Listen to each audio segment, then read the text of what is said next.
가는데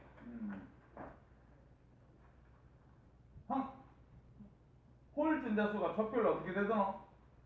1, 5, 2, 3, 1. 맞지? 그렇게 외워놨으면 15족이면 몇 개?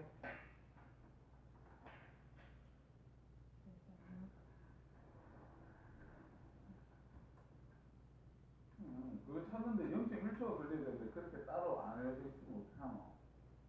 동아야, 16조가 몇 개야?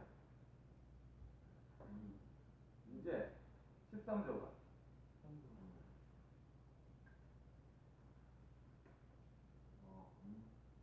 준아, 13조가 몇 개야?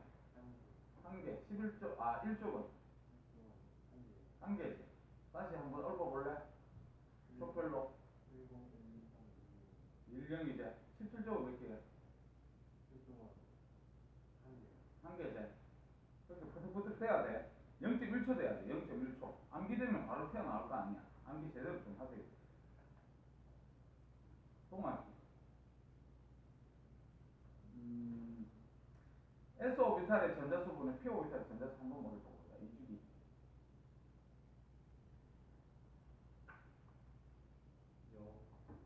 S 오비탈의 전자수 분의 P 오비탈의 전자수.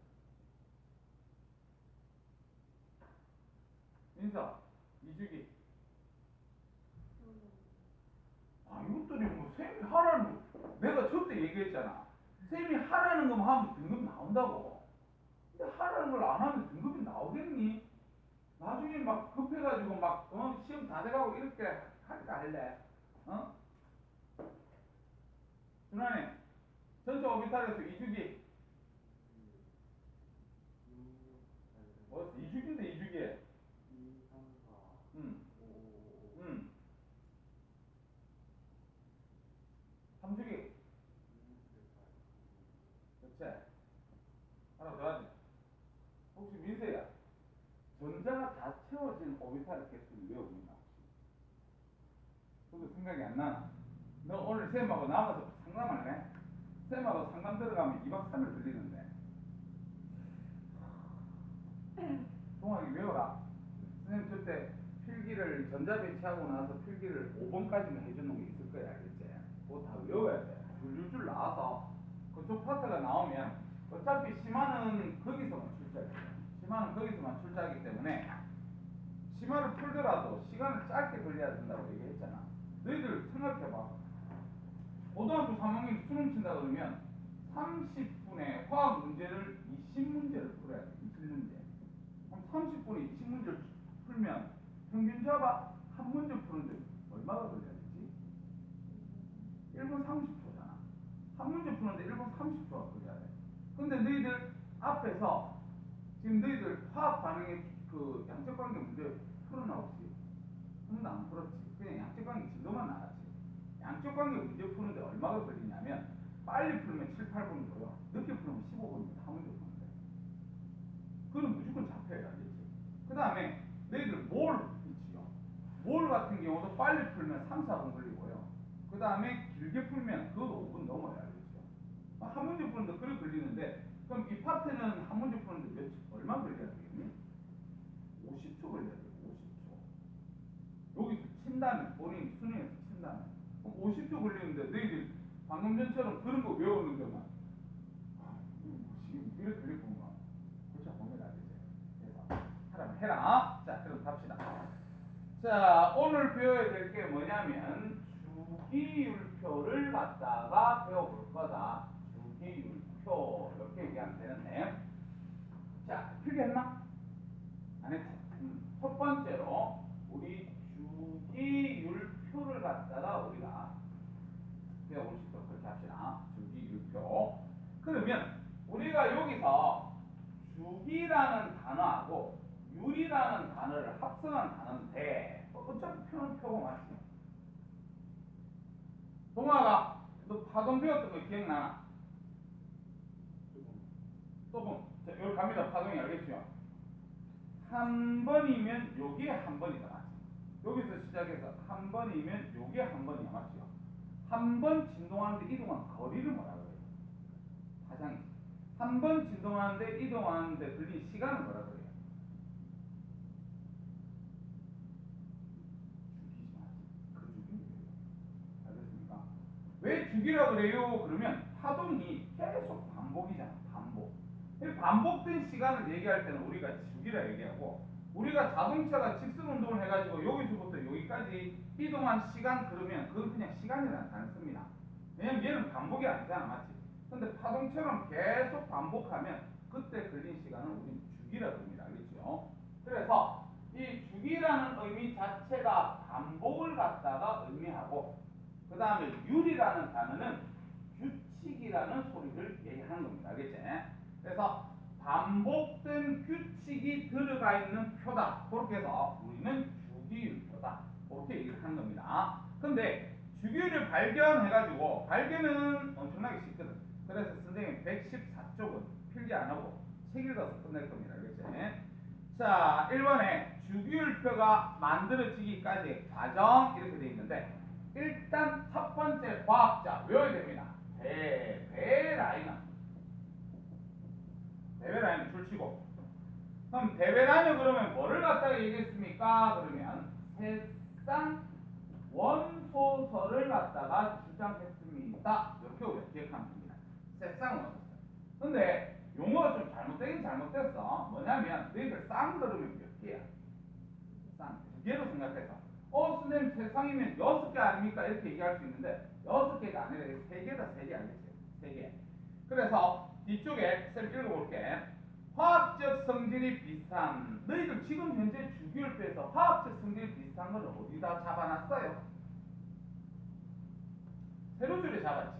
족. 그래서 그게 보라색 글씨에 족 개념의 10초. 그거 줄좀 때려놔. 그거 바로 위에 있지 맞지? 자, 화학적 성질이 비슷한 세상 원소를 줄쳐라. 원자량, 순. 우리 앞에서 1단원에서 원자량 배웠습니다. 맞지? 원자의 질량을 상대적으로 나타낸 거야. 맞나? 민서야, 수소 원자량 얼마입니까?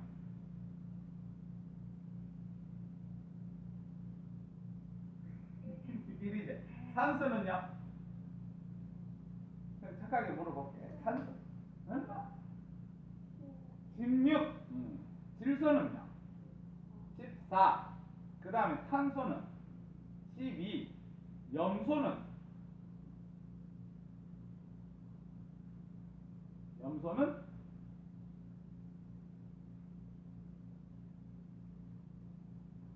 염소 얼마야? 35.5. 혹시 나트륨도 외우고 있나? 23입니다. 23. 알겠습니까? 외우고 있어요? 외워야 됩니다. 원자량은 무조건. 알았지?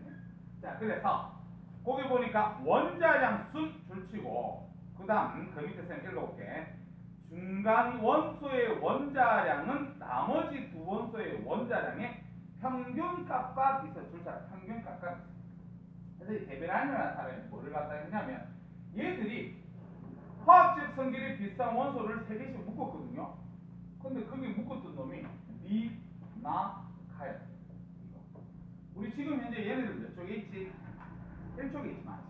1쪽에 있는데 얘가 원자량이 7이었어. 얘가 원자량이 39였거든. 근데 이 중간에 낀 게 있는 얘가 원자량을 모르는 시절이었습니다. 아직까지 제 원자량을 몰랐는데, 데베라이너가 뭐라고 되냐면 얘들은 화학적 성질이 비슷하고, 그러니까 화학적 성질이 비슷하니까 얘 같은 경우에 중간에 낀 게 있으니까 중간값을 주면 되겠다. 그래서 뭐라 그랬냐면 제 원자량은 7 더하기 39 더해서 평균값을 쓰자. 그러면 제 원자량이다. 그렇게 얘기를 한 거야. 계산하면 얼마 나오노? 23. 이렇게 지가 계산했거든요. 지금 현재 우리가 나트륨 원자량을 보면 23인데, 그래서 교과서에 실리게 된 거야. 알겠지? 자, 다음 그 밑에 유렌즈 줄치고 옥타버스. 유렌즈라는 과학자는 옥타버스를 갖다가 주장을 했습니다. 이렇게 얘기했는데, 자, 배, 붕, 탄, 질, 산, 풀, 내, 나, 마, 알, 휴, 인, 황, 뭐 이렇게 할 거야. 근데 유렌즈의 옥타버스를 보면 이쪽은 뭐라고 되어 있냐면 원소들 3을 이 옥타가 쌤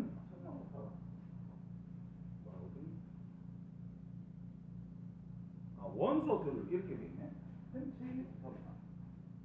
원소들 3을 이렇게 돼 있는데. 자, 뒤에 줄차례. 원자량 순 줄치세요. 원자량 순. 그러면서 자, 뒤에 줄차례. 뭐 그 멀리 가서 봐. 자, 원자량 순 줄치고 뒤에 여덟 번째마다 화학적 성질이 비슷. 거기다 줄치면 됩니다. 여덟 번째마다 화학적 성질이 비슷. 그러면 파이 요소부터 자, 하나, 둘, 셋, 넷, 다섯, 여섯, 일곱, 여덟. 3. 하나, 둘, 셋, 넷, 다섯, 여섯, 일곱, 여덟. 여덟 번째마다 화학적 성질이 비슷하대. 얘 지금 보면 몇 쪽이지? 어? 얘 몇 쪽이야? 12쪽이 어디 있어요? 2쪽이지. 2쪽이지? 얘 몇 쪽이고? 2쪽이지 2쪽. 와 자꾸 12쪽 12쪽 그래. 함께 해야 돼. 알았지? 그러니까 여덟 번째마다 화학적 성질이 비슷한. 우리 세로 줄이 아까 화학적 성질이 비슷하다 그랬거든. 여덟 번째마다 화학적 성질이 비슷한 걸 알아냈던 사람이 뉴렌지의 옥타브입니다. 그래서 옥타브는 너희들 개 이름 한 옥타브는 몇 개 들어가지요? 한 옥타브는 도에서 시작해서 어디까지야? 한 옥타브야? 도까지지. 높은 도까지 맞지? 그래서 거기 8개가 있거든요. 개 이름이. 그래서 여덟 번째마다 화학적 성질이 비슷한 원소들이 존재한다. 너희들 지금 현재 주기율표에서 보면 2주기에 원소 몇 개 있어요? 2주기에 8개 있지. 3주기에 원소 몇 개 있습니까? 8개 있습니다. 알겠지? 그래서 그런 식으로 알아냈던 사람이 뉴렌즈라는 사람인데, 근데 이거 쌤 뭐 원소 하나 안 썼지? 뭐 안 썼노? 네온 안 썼지 맞지? 그러니까 네온이 18쪽이다 보니까 18쪽이 비활성 기체로서 매우 안정하다 그랬지?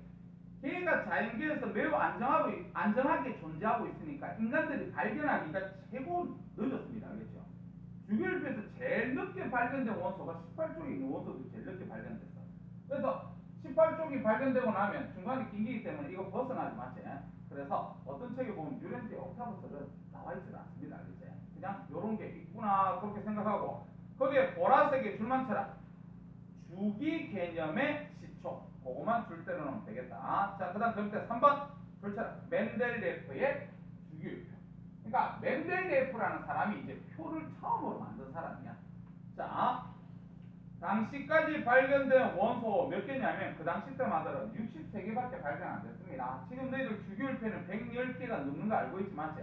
근데 63개가 발견된 원소들을 줄쳐라. 원자량 순으로 배열 줄치고 뒤에 그냥 읽어볼게요. 줄치지 마라. 성질이 비슷한 원소가 주기적으로 나타난 걸 발견했다. 동그라미 1번 최초의 주기율표 줄치고 동그라미 2번 아직 발견되지 않은 원소 존재와 그 성질을 예언하였다. 이건 상당히 잘했는데 3번 원소들을 원자량 순으로 배열했더니만 몇몇 원소들이 주기성이 벗어난다는 것도 멘델레프는 발견했어요.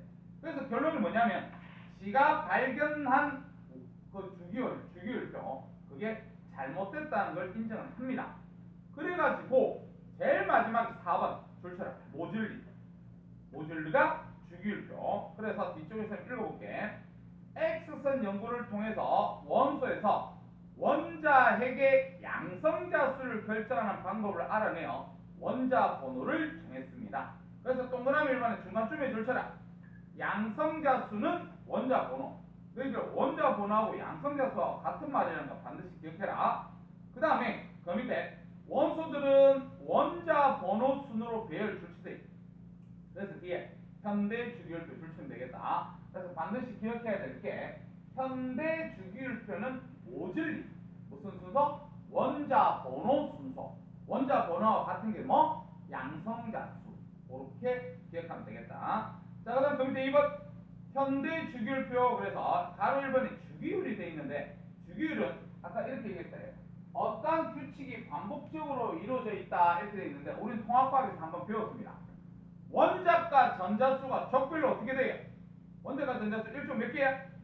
1개, 2조 2개. 그래서 원자가 전자수가 1, 2, 3, 4, 5, 6, 7방. 그 다음 가도 1, 2, 3, 4, 5, 6, 7방 이렇게 맞지? 그래서 계속 반복됩니다. 원자가 전자수가 알겠지? 자, 그 다음에 그 밑에 가로 2번 주기율표 이렇게 되어 있는데 그 밑에 족주기 요거부터 배워줘야 되겠어요. 자, 필기 준비하자. 자, 주기율표를 갖다가 조금 크게 그릴게요.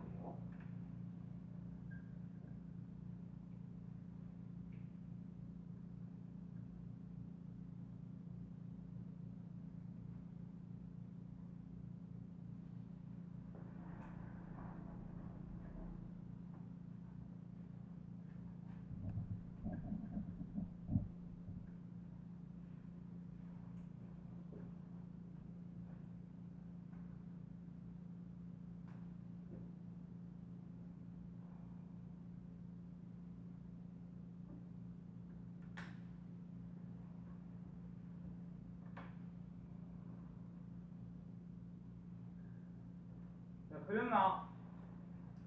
자, 그럼 봐라. 지금 우리 주기율표가 어떻게 돼 있냐면요. 일단 세로줄 있지? 세로줄을 족이라 그래서 여기가 1족, 그 옆에가 2족. 그 다음에 여기 지금 3족부터 12족은 우리가 쓰지 않습니다. 알았지? 그 다음에 이렇게 다시 톡 올라간 부분 있지? 거기가 13족. 그래서 14, 15, 16, 17, 18쪽 이렇게 있다고 보시면 돼요. 알았지? 그래서 1쪽, 2쪽 우리가 쓰는 거는 13, 14, 15, 16, 17, 18쪽 이렇게 얘기를 해야 되고 세로줄입니다. 자, 그 다음에 이 가로줄 있지? 요거를 주기, 1주기, 그 다음 여기에 2주기, 그 다음 여기에 3주기, 여기에 4주기 그렇게 해서 7주기까지 있다. 이렇게 보시면 됩니다. 선생님이 4주기까지 쓰는 이유는 너희들 칼륨, 칼슘이 저기에 속하지 마세요. 4주기에 속합니다. 자, 그래서 제일 첫 번째로 선생님이 너희들한테 알려줬는 게 뭐냐면 주기하고 족부터 족과 주기를 갖다가 알려줬다. 그래서 지금 필기한 게 뭐였냐면 족은요 세로줄이다. 그러면서 1쪽부터 18쪽까지 있다. 요거 지금 선생님 필기를 했고 그 다음에 주기 가로줄이다. 그 다음에 1부터 7주기까지 있다. 요렇게 선생님 설명했단 말이야. 근데 그게 중요한 게 아니고 너희들은 외워야 될 게 족이 뭐를 의미하는지를 외워야 돼. 너희들 족이 뭐를 의미하노? 원자가 전자수를 의미한다는 걸 외워야 됩니다. 원자가 전자수입니다. 원자가 전자수. 그래서 원자가 전자수가 나타내는 게 화학적 성질을 갖다가 결정하거든요. 원자가 전자수가 화학적 성질을 결정합니다. 알았지? 그래서 화학적 성질을 결정한다는 것은 같은 족에 속한다. 우리가 이렇게 얘기를 하지 않았지? 같은 세로줄에 있는 애들은 화학적 성질이 비슷하거든요. 그래서 요거를 족에서 외워둬야 되고 그 다음에 주기는 뭐를 의미합니까? 그러면 전자 껍질수를 의미해요. 전자 껍질수. 너희들 껍질이 많으면 많을수록 원자의 크기가 어떻게 되겠니? 커지겠지, 맞지? 그래서 원자 크기를 갖다가 결정하는 게 우리는 주기다. 그렇게 보시면 돼요. 껍질이 많으면 많을수록 반지름이 커진다, 알겠지? 그렇게 보시면 돼요. 자, 그래서 첫 번째 쌤이 알려줬던 건 요거고, 그 다음 두 번째 알려줬던 건 뭐냐면, 봐봐. 우리가 여기 톡 올라간 부분이 13족이라고 그랬거든? 그럼 13족에서 계단식 모양으로 그냥 대충 이렇게 내리세요. 왜냐면 경계가 불투명합니다. 알았지? 그래서 그냥 선생님이 빗금도 한번 더 치고 이렇게. 자, 이렇게 계단식 모양으로 내렸을 때 좌측 잡고 있는 게 뭐예요? 그러면 금속 원소들이 자리 잡고 있습니다. 좌측이 금속 원소들이. 그래서 금속 원소가 아닌 게 여기에 딱 한 놈 있다. 여기 한 놈은 수소입니다. 그래서 수소는 제외시켜야 돼. 제가 제일 가벼운 놈이기 때문에 절로 갖다 붙인 거지. 쟤는 금속이 아니. 알았지? 그 다음에 오른쪽에 위치해 있는 게 잘 봐. 여기 선생님 17조각 18조각 뭐 써야 되니까 여기다가 작게 비금속이라고 들어보세요. 비금속. 그래서 우리가 자 주기율표의 우측에는 비금속이 자리 잡고 있다. 그렇게 보시면 됩니다. 그 다음에 아까 여기가 경계라 그랬지 맞지? 이 경계 부분에 해당하는 걸 우리는 중금속이다. 그렇게 우리가 얘기를 합니다. 중금속. 자, 그래서 두 번째 가르쳤던 게 뭐냐? 금속하고 그 다음에 비금속에 대한 얘기를 했는데 자, 먼저 금속부터 볼게요. 금속의 특징 첫 번째 뭐가 있냐? 광택. 금속은요 빛이 반짝반짝 거릴 정도로 광택이 있습니다. 그렇지? 광택. 자, 그 다음 금속은요 열, 전기, 전도성이 좋습니다. 그렇지? 금속은 열, 전기, 전도성이 좋다. 그 다음 세 번째 금속은요 상온에서 고체로 존재합니다. 그래서 금속들은 상온 우리 일상 평상시에 전부 다 고체로 존재합니다. 알았지? 근데 한 놈만 액체지. 한 놈이 누구지? sul이지. 그래서 한 놈만 액체니까 외워둬야 된다. 그 다음에 금속은 있잖아요. 우리가 철사나 젓가락처럼 얇게 뽑아낼 수 있습니다. 알았지? 그 다음에 금박 있지. 금박. 박으로도 만들 수 있어요. 금속은 박으로 얇게 필 수도 있습니다. 그래서 뽑힘성이 있고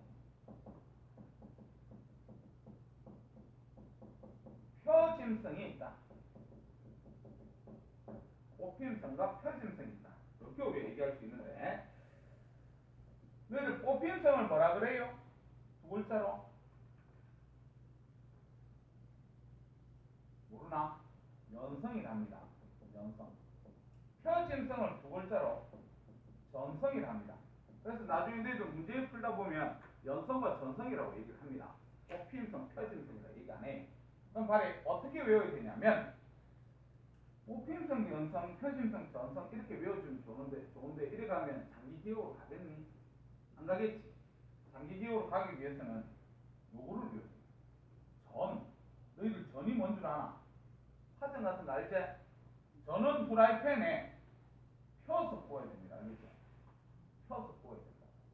전은 펴서 구워야 된다. 전성이 표짐성이면 연성이 뽑힘성이구나. 그렇게 외워주면 되겠다. 알겠지?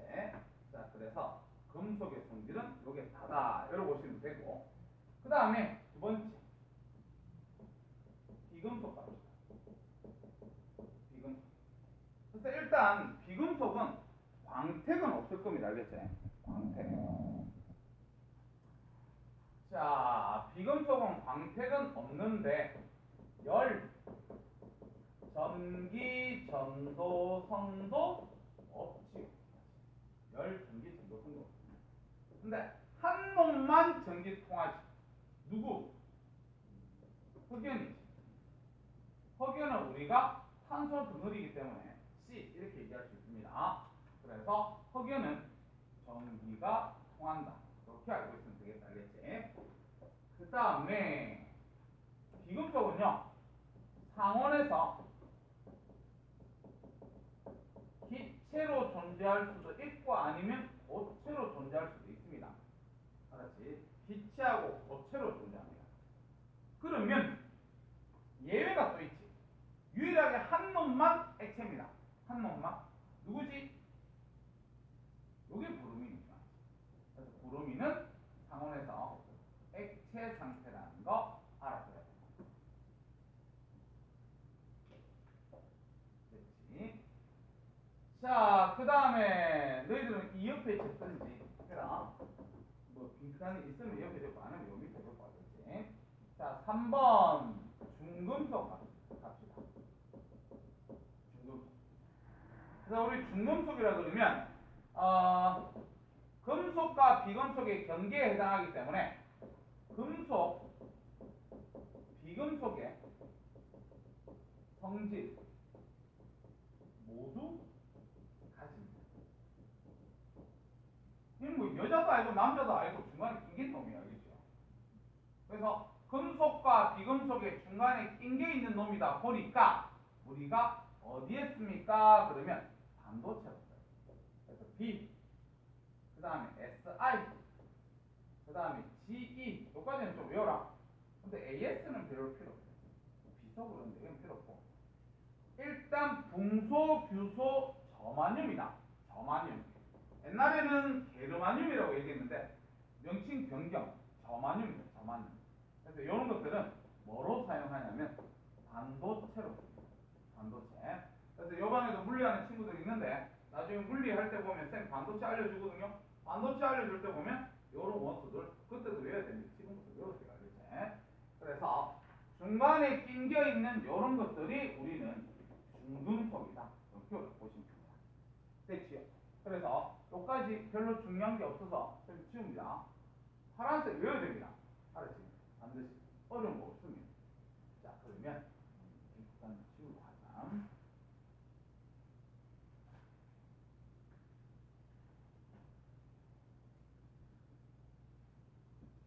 자, 그러면 이제 주기율표에서 그 다음 해야 될 게 뭐냐면, 자, 일단 18쪽은 무조건 제외를 시키는 게 맞아요.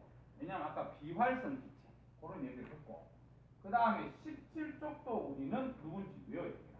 그 다음 또 외워야 될 게 누구냐면 1쪽 외워야 됩니다. 1쪽. 자, 그래서 자, 봐. 여기 지금 주기율표에서 자리 잡고 있는 원소가 누구지? 리튬이지, 맞지? 리튬. 그래서 여기가 Li. 요 밑에 누구지? 나트륨. 요거 누구지? 칼륨이지. 그러니까 지금 선생님 주기율표 수업 들어갔을 때 너희들 원자번호 1번부터 20번까지 외우는 건 당연하게 외우고 있었어야 됩니다. 이제 그거 하는 시기는 지났어요. 알겠지? 그래서 본인이 1번부터 20번까지 푸득푸득 안 튀어나오면 그것도 부끄러운 짓이니까 집에 와서 화장실에서 외워라. 알겠지? 딴데 편하는데 앞에서 친구들 앞에서 그런 거 외우다가 친구들이 욕합니다. 얘는 그런 것도 모르는 이런 식으로 됐습니다. 알겠지? 그게 지금은 너희들이 중학생 아니고 학생이니까 그냥 쉽게 넘어갈 수 있거든요. 근데 나중에 사회 나가서 너희들이 그런 무시받고 하면 좀 그렇습니다. 특히 동창회. 나중에 크면 동창회 하거든요. 동창회 모여 있어서 처음에 내가 잘 안 됐어. 내가 잘 안 됐는데 너무나도 학교 애들을 보고 싶어서 나갔어. 나가서 친구들하고 막 어울려서 술 먹고 좋아. 뭐 좋겠지? 막 이렇게. 근데 나중에 분명히 그 자리에서 무슨 얘기 나오는지 아나? 무슨 얘기 나오긴? 너 뭐 하노? 이렇게. 너 뭐 하노? 이렇게 했을 때, 아, 나 어느 병원 의사인데, 나 변호사인데, 막 이렇게 그 직업군을 얘기할 수도 있잖아.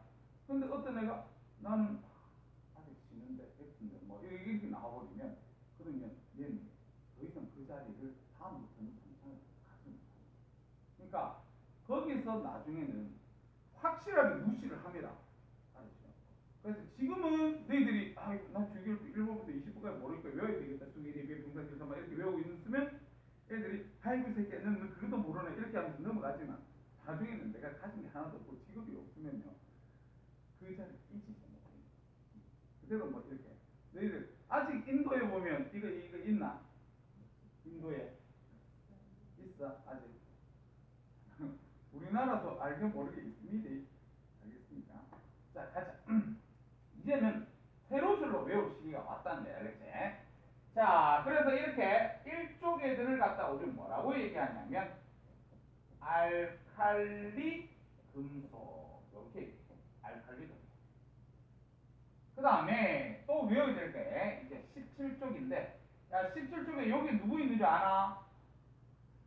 플로린 밑에는 염소 밑에는 브로민 여기는 아이오딘. 이렇게 외워야 됩니다.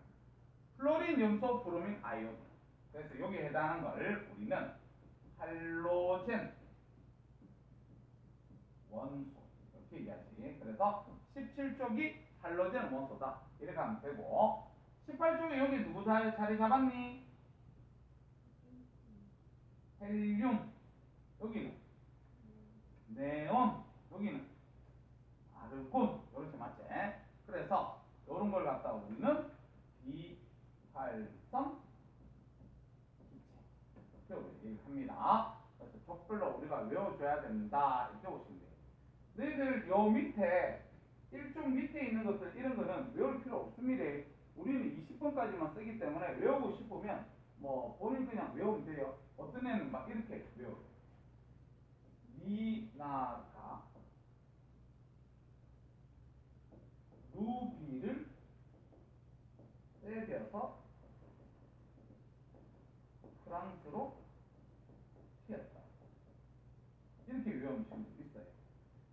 미나가 리튬, 나트륨, 칼륨, 루비듐, 세슘, 프랑슘입니다. 밑에 끝까지 다 외우면 알겠죠? 리나가 루비듐, 세슘, 프랑슘까지 다 들어가 있는데 그까지 외울 필요 없습니다. 우리는 리나가만 열심히 하면 됩니다. 알겠지? 그렇게 우리가 봐주면 되더라. 이렇게 보시면 돼요. 됐지? 자, 그 다음에 요거까지 표시를 해줘야 되는데 뭐냐면 화살표를 이쪽으로 화살표 좀 하세요. 그러니까 금속들은 같은 주기에서는 왼쪽으로 갈수록, 같은 쪽에서는 밑으로 가면 갈수록 금속성이 크다. 이렇게 얘기합니다. 금속성이 크다. 그 다음에 비금속은요, 화살표 이렇게 하세요. 이렇게. 그 다음에 이렇게. 18점은 하면 안 됩니다. 얘는 반응을 안 하니까. 그래서 여기로 갈수록 비금속은 비금속성이 크다. 이렇게 얘기해요. 민준아, 금속성이 크다. 금속은 이온이 되지요. 무슨 이온 됩니까? 우리 이온의 종류 몇 종류가 있죠? 두 개 있죠. 그럼 금속은 무슨 이온 돼요? 금속은 양이온. 양이온이 된다는 소리는 전자를 뭐 한다는 거지. 그래서 일로 가면 일로 갈수록 전자 잘 읽습니다. 전자를 잘 읽는다는 소리는 양이온이 잘 된다는 소리야. 민준아, 전자를 잃으면 산화야, 산원이야? 산화지. 그래서 산화가 잘 된다는 거야. 민준아, 자신이 산화되면 무슨 죄야? 자신이 산화되면 무슨 죄? 그럼 1학년 때 안 배웠나?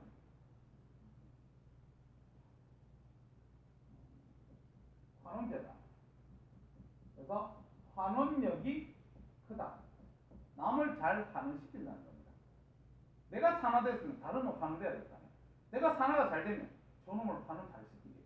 그런 거 환원죄. 혹시 죄 붙는 거 통과해서 배운 적 없어요? 나중에 화학원에서 배울 겁니다. 안 되면 결론만 내가 얘기를 하면 반응성이 크다는 거예요. 이 화살표로 가면 갈수록 반응성이 크다는 거야. 자, 그러면 비금속은요, 오른쪽 위로 갈수록 이제 비금속성이 크다. 비금속들은 전자를 잘 얻습니다. 그렇지? 전자를 잘 얻어요. 그 다음에 전자를 얻어서 음이온이 잘 되겠지. 음이온이 잘 된다. 전자를 얻으면 환원입니다. 환원. 그래서 환원이 잘 된다. 자신이 환원되면 무슨 죄냐면 산화제. 그래서 산화력이 크다. 결론, 일로 가면 일로 갈수록 반응성이 크다. 이렇게 얘기하죠. 반응성이 크다. 됐지? 자, 그 다음 우리가 요쪽 부분 안 쓴다 그랬지. 요쪽 부분. 우리는 수해 리베 붕 띄워놓고 붕탄질산 풀네 남아 붕 띄워놓고 알주 인황 연파 케이칼 요까지만 쓰자. 요거 안 쓰지 않았지. 그래서 요거를 갖다가 우리는 뭐라고 얘기를 하냐면 전이 원소 이렇게 얘기합니다. 전이 원소. 그럼 우리가 쓰는 요거는 뭐라 그러는 거예요? 이렇게 얘기를 한다면 전형 원소 이렇게 얘기합니다. 그래서 3족부터 12족까지가 전이원소이기 때문에 쓰지 않는다는 사실을 갖다가 우리가 알 수 있도록 그렇게 하세요. 그래서 너희들 1족, 2족 다음에 바로 몇 족으로 가야 된다? 13족, 14, 15, 16 이런 식으로 가면 됩니다. 자, 그래서 지금 가르쳤던 게 자, 가로 3번 이래가지고 우리는 알칼리 금속 갈 겁니다. 알칼리 금속 1쪽이다. 알칼리 금속. 알칼리 금속 누구 있더노? 리, 나, 카 이렇게 외우면 되겠다. 리나 카. 어디로 가면 반응성이 크다 그랬지? 오른쪽으로 가야지. 반응성이 크다. 이렇게 보시면 되고. 우리 중학교 때 배웠던 거 한 번만 가자. 리튬, 나트륨, 칼륨, 우리가 금속입니다. 금속은 불꽃 반응할 수 있습니다. 그렇죠? 리튬 불꽃 반응성 무슨 색? 노란색. 아닌데요? 빨간색이다. 나트륨이 노란색, 칼륨이 보라색. 그래서 빨리 놀아 못 가. 빨리 놀다가는 그냥 못 가겠지만 빨리 놀아고 이렇게 외우면 되고. 우리가 알칼리 금속의 특징이 뭐가 있습니까? 그러면 방금 전에 반응성이 상당히 크다 그랬단 말이에요. 그럼 반응성이 상당히 큰데 누구랑 반응을 하냐면 자, 공기 중 산소와 반응해서 금방 광택이 사라집니다. 공기 중 산소와 반응해서 광택이 금방 사라져요. 그 다음에 한 줄 띄우고 써라. 물과 격렬히 반응합니다. 물과 격렬히 반응해서 수소기체 발생시키고 염기성이 된다는 사실 알아보세요. 원래 이 알칼리라는 뜻 자체가 너희들 이온 음료 압니까? 허가리 스웨트 뭐 이런 거 그걸 알칼리 음료라고 들어봤나? 알칼리 음료. 알칼리라는 뜻이 물에 녹아 염기성이라는 뜻이에요. 알칼리라는 뜻이야, 뜻이야. 물에 녹아 염기성이라는 뜻. 자, 그래서 물과 격렬히 반응해서 수소기체 발생하고 염기성이 됩니다. 이렇게 보시면 되는데, 자, 반응을 적어보자.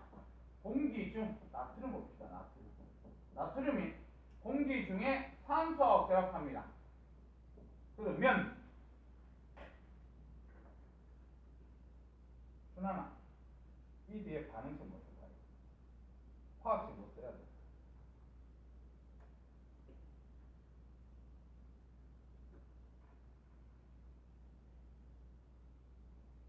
민서야, 뒤에 화학식 뭐 쓸까? 민준아 뭐 쓸까? 동아가 이거 맞나? 왜 이게 안 나오노?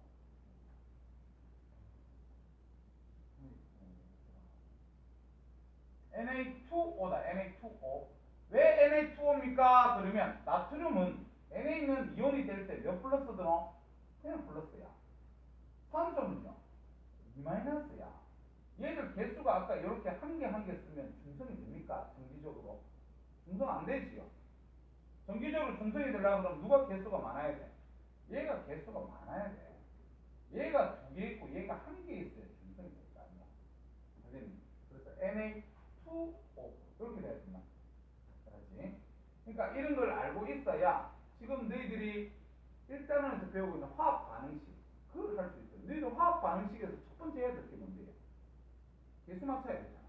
그럼 개수를 맞추는데 아까 이거 같은 경우도 Na 플러스 O2 화살표 NaO 이렇게 쓰면 이제 개수 맞추자. 1개, 1개, 오케이. 2개, 그럼 여기 2개. 그러면 여기 지금 2개. 어? 이거 왜 맞지? 카운터. 이거 왜 맞지? 잠깐만. 그러면 원래는 Na2 이렇게 써야 되잖아. 그러면 요래 2개. 그리고 4개니까 원래는 이렇게 써야 되는데. 희한하죠. 여튼 우리가 화학 반응식을 맞추려고 그러면 개수를 맞춰야 되잖아. 개수를 맞추려고 그러면 이 뒤에 거 화학식은 이미 알고 있어야 되는 상황이야. 알았지? 자, 그 다음에 그 밑에 거. 물과 격렬히 반응해서 수소기체를 발생시킨다. 그럼 Na 플러스, 그 다음 H2O. 이렇게 갑니다. 근데 늘 H2O 그러면 어떤 상황이라고 보시면 되냐면 H하고 OH하고 이렇게 있다는 상황으로 알고 있어요. 그러면 일단 요거 끊어집니다. 알겠지? 요거 끊어져서 뭐를 만드냐면 H2 만들고요. 더하기 이제 NA하고 OH 아니야. 자, 그래서 뒤에 NaOH 이렇게 만들어진다. 이렇게 보시면 돼요. 그래서 반드시 기억해라. 수소기체가 발생하고 그 다음에 요거 자체는 염기성이다. 맞지? 염기성. 준원아, 염기성 확인하는 지시약 이름 뭡니까? 염기성 확인하는 지시야. 염기성 확인하는 지시야. 염기성 확인. 염기성 확인하는 지시야. 염기성 확인하는 지시야. 염기성 확인하는 지시야. 페노프탈린 여기 무슨 색? 페노프탈린 그래 빨간색. 근데 왜 모르는데? 너는 왜 몰라요? 응? 그러니까 너도 생각을 해봐. 같은 반에 있는데 어떤 애는 알고 왜 나는 모르지? 집에 와서 졸라게 반성하세요. 선생님 저 언제 배웠는데요? 중학교 책부터 찾아보세요. 아니, 너희들 중학교 때부터 배웠든지 아니면 초등학교 책 찾아보는 거예요. 그런 건 기초입니다. 기초. 알아야 돼요. 우리 아까 저기 예를 들어 나트륨 노랑 이런 것도 계속 갖고 가야 되는 거예요. 우리가 중학교 때 초등학교 때 배웠던 것 중에서 예를 들어 너 산이다. 산을 확인하려면 무슨 종이 필요해요? 무슨 색 종이? 푸른색 리트머스 종이. 그런 거 기초잖아. 거기 집어넣으면 붉은색으로 변한다. 석회수를 확인하려면 누가 필요하지요? 아니 석회수에 뿌옇게 흐려지는 게 누구지?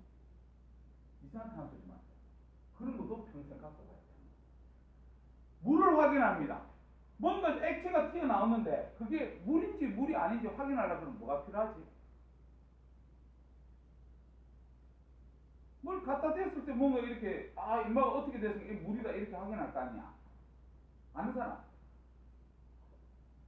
푸른색 염화코발트 종이 아니에요. 푸른색 염화코발트 종이는 물만 만나면 붉은색으로 다 변해버립니다. 알겠죠? 그래서 그런 것들은 기초기 때문에 머릿속에 알고 있어요. 지금 뭐 고익 때 배우고 그러진 않습니다. 알겠죠? 자, 그래서 봐라. 여튼 수소기체 발생하고 염기성이 된다. 이렇게 우리가 가지면 되겠다. 근데 반응성이 일로 가면 일로 갈수록 커지기 때문에 얘 같은 경우 있잖아. 물에 딱 집어넣으면 격렬히 반응한다. 수소기체가 뽀글뽀글 나오고. 얘 같은 경우는 얘보다 반응성이 더 크지. 막 나옵니다. 얘 같은 경우는 왕창 나옵니다. 알겠죠? 반응성이 크다는 그런 의미다. 알겠지? 얘도 공기 중에서 광택이 사라질 때, 얘 광택 공기 중에 딱 내버려뒀을 때 광택이 예를 들어 10초 만에 사라지면 얘는 광택이 5초 만에 사라지고 얘는 광택이 1초 만에 사라지는 겁니다. 그런 식으로 가능성이 크다. 그렇게 우리가 보면 되겠다. 알겠지? 됐다. 그 다음에 뭐 우리 통합과학에서 배웠던 거 더 얘기를 하면 알칼리 금속 같은 경우는 밀도가 1보다 작다 뭐 그런 것도 있습니다. 근데 화학원에서 필요 없으니까 내가 안 되는 거야. 밀도가 1인 놈이 누구지요? 밀도가 1이 누구야? 물이지 물. 그래서 알칼리 금속은 금속인데도 물에 넣으면 뜬다는 겁니다. 알지? 그런 뜻이 있고. 그 다음에 칼로 잘릴 정도로 무르다. 그런 것도 있었어요. 그래서 얘는 금속이야.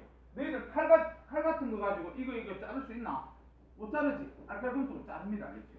알칼리 금속 여기 있으면 손톱으로 이렇게 뜯어도 다 뜯겨 봅니다. 알겠죠? 그 정도로 무르다. 그런 성질이 있는데 그거는 뭐 화학원에서는 필요 없을 것 했어. 자, 그 다음에 바로 4번. 바로 4번. 할로젠 원소. 할로젠 원소 그러면 17쪽. 할로젠 원소 17쪽. 자, 누구 있다 그랬지? 외워야 된다. 플로린, 염소, 브로민, 아이오딘. 이렇게 있다. 반드시 외우세요. 자, 저 중에서 우리가 어디로 가면 갈수록 반응성이 크다 그랬지? 이제 요거는 올라가야 된다 이렇게 알겠지? 그래서 왼쪽으로 가면 갈수록 반응성이 큽니다. 이렇게 우리가 알아둬야 되고, 그 다음에 이 할로젠에서 외워야 될 게 뭐냐면요, 첫 번째로 자, 상온에서 얘들이 전부 다 이원자 분자로 존재합니다. 이원자 분자로 존재. 그래서 이원자 분자로 존재한다는 게 뭔 말이에요? 그러면 상온에서 F로 있지를 못합니다. 우리 평상시에 F2, Cl2, Br2, 그 다음에 I2 이렇게 존재하고 있습니다. 알았지? 그래서 이원자 분자로 존재한다. 쌤 잠깐만 볼까? 민서야, 메테인의 화학식이 뭐지요? 요거제? 요것도 분자거든요. 이런 걸 몇 원자 분자를 하냐면 얘 한 개, 얘 네 개 있으니까 5원자 분자 이렇게 얘기하는 겁니다. 알았지?